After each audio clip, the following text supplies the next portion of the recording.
बघा आता हा शब्द लाईट आहे आणि हा शब्द वेट आहे. इथेही IGH आला आहे आणि इथेही IGH आला आहे, पण याचा साऊंड काय झाला, लॉंग आय झाला ना, लॉंग आय आई असा साऊंड झाला आणि याचा लॉंग ए साऊंड झाला, लॉंग ए ए असा साऊंड झाला. तर तो IGHचा नियम काय आहे तो आपण आज समजून घेणार आहोत. ठीक आहे. बघा IGH हा कोणत्याही कॉन्सोनंट नंतर आला तर त्याचा लॉंग आय असा साऊंड होतो. ठीक आहे. फॉर एक्झाम्पल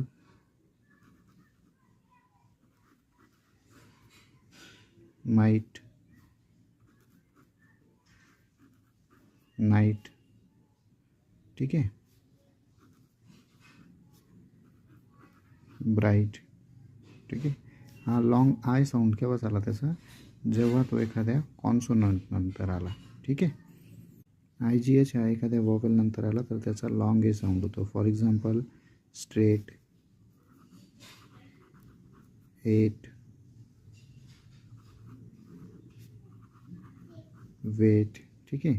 कारण इथे वॉवेल नंतर आला आहे IGH, त्यामुळे मग त्याचा साऊंड काय झाला, लॉंग ए झाला, एट असा जाऊन झाला. तर अशा प्रकारे आपण IGHचा नियम आज समजून घेतला.